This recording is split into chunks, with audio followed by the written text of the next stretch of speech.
conversation. Look, we need to have a forward-looking conversation about what it takes to grow our economy in the 21st century for all Americans. To me, and we get to a better conversation on this, to me is a difference between being the letter of the facts right and the spirit of the facts right. And both sides, and you could see it loud and clear at the Republican convention, the spirit of what they were saying was just not true. The spirit of what they were saying, you can go and find an element of it. But to me, I'm with Donna on this. The American public is tired of all this argument, and this whole empty chair thing that we had with Clint Eastwood, which was obviously a bizarre moment, and I think a misuse of resources by the Romney campaign and the most prime real estate you had. To me, the empty chair that matters in all of this, which neither side has talked to, is the empty chair of the man or the woman that didn't come home from Iraq, that people are sitting around the table because their husband or wife is gone or their daughter is gone. It's the empty chair of the woman that has to work 2 shifts because she doesn't able to have flex time, and who's going to provide that for her? It's the empty chair of the grandfather with Alzheimer's that can't be there because they're in a home because the family can't manage them and all that. That is what people want to talk about. In going 4 years, they don't want to talk about what happened 3 years ago. They don't want to talk about what happened 4 years ago. They want to know how that empty chair is going to be fixed and who's going to manage that. Romney said during the primary, and I quote, we should not negotiate with the Taliban, we should defeat the Taliban. If Mitt Romney's position is that we should fight on in Afghanistan until we defeat the Taliban, whatever that means, he will lose and he should lose. You get the last word. His position is that we should not be looking at Afghanistan through a political lens. And I can only say that when we look at this pre-announced withdrawal schedule, it can only be viewed as political. Fair to say that Romney wasn't specific. He was very specific. He said he's going to balance the budget, cut taxes, raise defense, protect Medicare, and preserve all the institutions of the federal government that we need, from the FBI to the FAA. You can't possibly do all of those things. That was my problem. How does the math add up? So to me, he's still at war with math. And I think that's where the Wall Street Journal editorial is quite opposite. How are you going to do these things? I believe this time is different.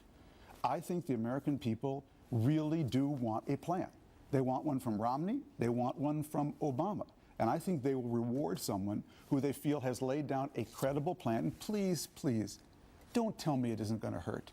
There's no way we get out of this hole without it working. They want it to be real. They want it to be fair. The wealthy pay more. Everybody pays something. And they want it to be aspirational. They want it to be not just about balancing the budget, but making this country great.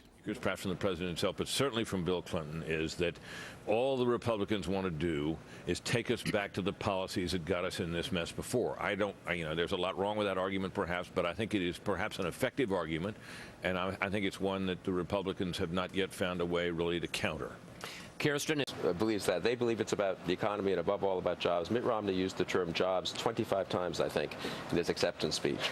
He didn't mention Afghanistan. He didn't mention the troops, didn't even thank the troops for their service. He mentioned debt once, deficits twice, didn't mention the Supreme Court.